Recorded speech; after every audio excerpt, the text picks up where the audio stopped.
I was helping load some of the groceries. And on one of the orders, as I picked up the bag from their bin, saw that it looked like it was leaking. So, I let the associate know after we finished loading everything else. She went and replaced it. Moving forward, we went to make the drop off, and for that specific customer that I caught a leaking item, unfortunately there was another one. And I because again I was just helping load, so there were some items there that I didn't see that were being loaded into our trunk. And it wasn't just a small leak. It was a one item in the bag. I think it was a mouthwash, I'm not sure. But there was a good amount of liquid at the bottom of the bag. And so as I took the item and I placed it on the ground, this time I made sure it was standing up, because the way it was loaded into our car.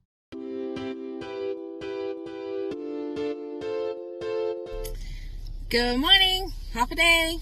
Welcome to another one of our wonderful ride-alongs. I hope everyone's having an awesome weekend, an awesome day. And if you're watching this channel, in my previous videos, if you ever take count of how many times do I say awesome. But we are out here multi-apping in the good old state of South Carolina. It's our second day doing this. And we have Instacart and Spark on right now. And we've only been at it probably for, let me just double check on here. Just under an hour. So probably like 45 minutes that we've been doing this. Our first offer came in before we even left my sister-in-law's house, and it was for Publix. It was for 5.9 miles, 5 items, and for $14.32. So we went ahead and took that one. We actually just got through doing the drop-off on that. And we're kind of waiting in a general area where we know that there's some grocery stores around us, to include Walmart, within a few minutes of where we're waiting. And that one didn't take long at all. And the interesting thing about doing Instacart at Publix, I mean, we knew, even though it was only 5 items, that it wasn't going to go as quick as shopping in a store that we're familiar with. Because when you're familiar, you know where the items are and stuff like that. So when we got there, most of the items were produce. The produce section was kind of small, but still, in finding some of the items, we did end up running over our time, like just over a minute or something like that. But what I found really cool was that when you go to check out, and it has you scan the QR code that's on the screen of the checkout. We ended up using the self-checkout, and once it does that, it actually recognizes the fact that you're an Instacart shopper. And so at the end of it, you do the same just like with any other shopping, like we do in Texas, where you select your payment, so forth, and just follow those steps. But at the very end, as we know, with some of the Instacart orders that we do, especially at H-E-B in Texas, we have to scan the receipts, and then we contrast them when we're done. But here at Publix, not sure about the other stores, there's no need to scan the receipt. And I believe it's because you're scanning the QR code on the screen at the time of the checkout. At the very end, you don't have to worry about a receipt. So that's really awesome. I think, because that saves time of us having to scan the receipt and whatnot. Because it just ends the transaction. You're done. Once it accepts the payment and you leave, that's it. You don't have to worry about that one additional step, or 2 in some cases, because with H-E-B you have to scan the receipt as well. Twice, once for the app, and then once you have to scan the barcode on the H-E-B receipt. So again, that was really awesome. But I do hope that you'll hang in there, continue watching this video, just to check out if there's anything, interesting about our experiences here, and any tips and tricks on what happened during a day. So hang in there, and let's see what else is going to happen.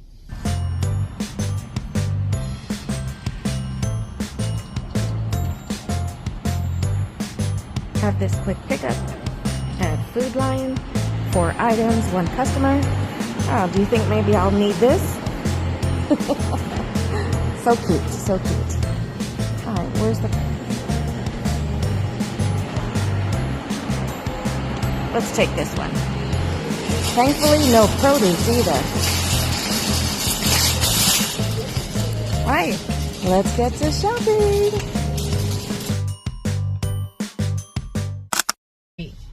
And then as soon as I accepted that one, an offer came in, which is where we're at right now, for Spark. And that one, I'm trying to see if I remember if I took a screenshot of that one. I did. It's for 9.4 miles. It is curbside pickup for 2 customers. And it's for $26.71. We accepted that one. But the arrival wasn't supposed to be until 1:45.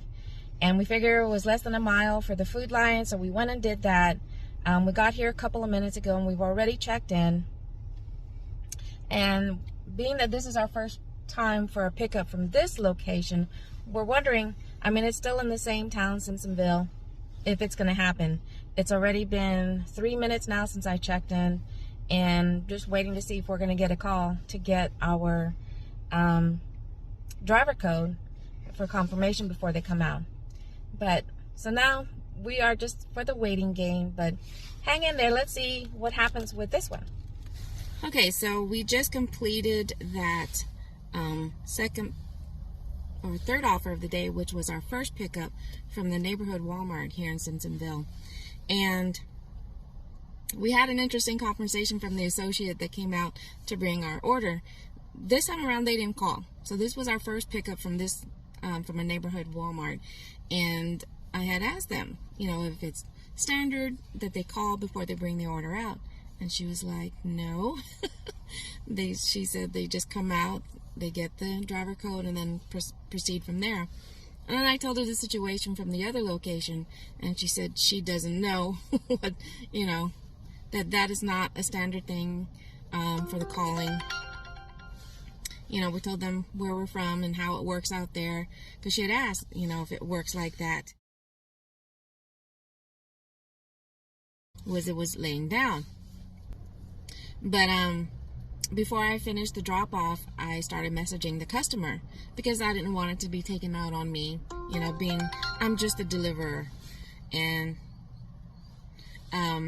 you know, I didn't want to affect my rating, and especially for my tip, because this one between the 2 customers was $17. So I just messaged the customer, let them know that I caught one item at the store that I asked, you know, to get it replaced, but this one here I didn't catch, you know, so just to be aware.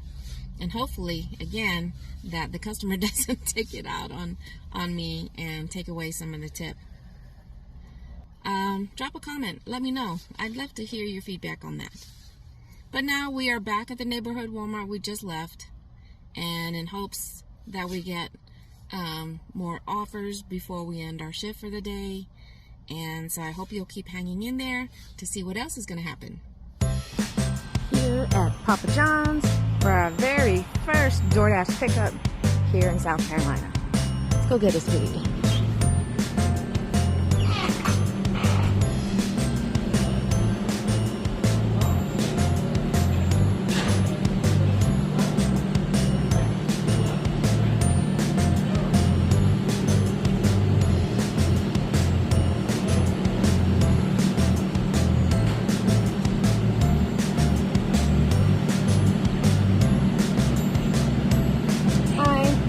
DoorDash for Richie.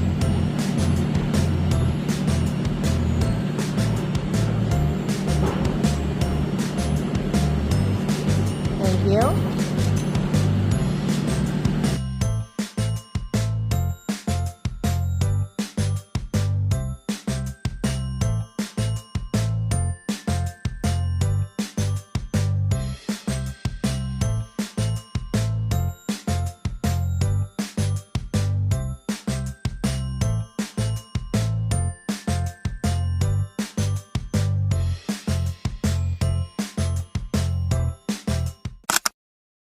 Here at a neighborhood Walmart for our very first Spark shopping. So let's get in there. Let's get to shopping.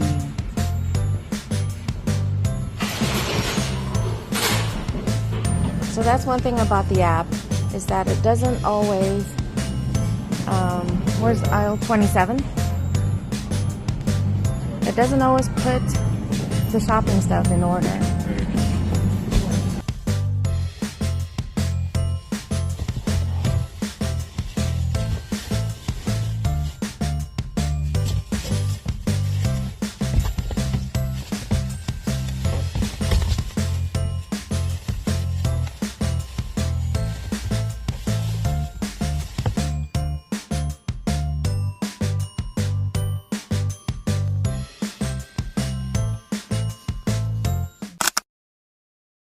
We're back here at Food Lion for our second shop and deliver.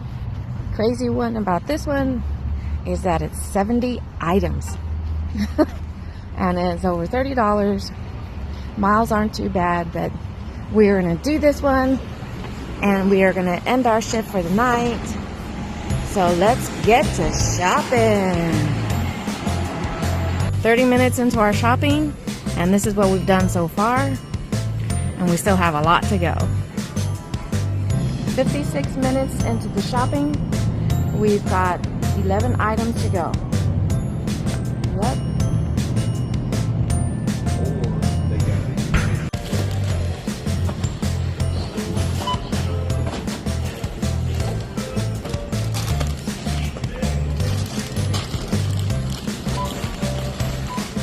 That's ours over there too.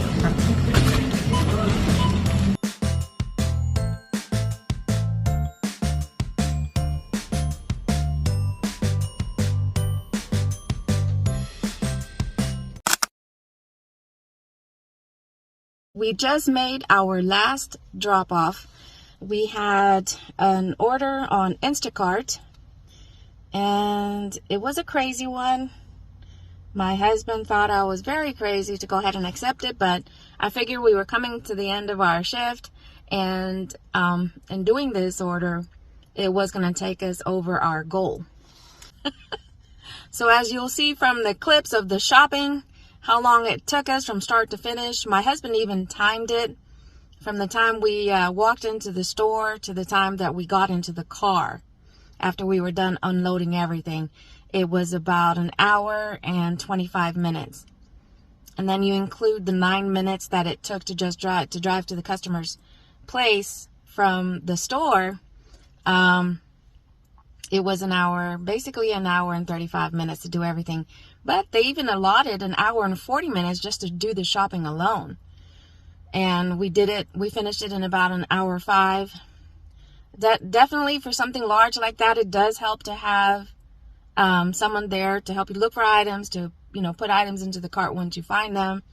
It does shave off a lot of time, a lot of legwork for yourself as well. But we did hit our goal. We tried to make at least $100. And we ended up having orders on 3 apps. We had DoorDash, we had Instacart, and we also had Spark. And between all 3 of them, we ended the night with $106.02. I'm just wondering, as I mentioned earlier, if any of our tips really are going to be affected by what happened. We know Instacart, it drops a little bit if you can't find items or replacements. So we will just have to wait and see at the time of the posting to see if anything changes. But I just wanted to say thank you so much if you did hang in there to watch this video for the entirety of it. I do appreciate the support, and I do hope you'll keep coming back. And just as importantly, I hope you'll like the video, subscribe to my channel just so you can see, you know, other experiences we go through with our gig work, and any takeaways and tips and tricks that we might have to offer from the day's experience. But I also just want to say, you know, for everyone that's watching that does this line of work, stay safe out there, stay vigilant, make sure we watch as we are driving for the other crazy drivers out there, and especially when we're out delivering at night. Until next time, adios for now.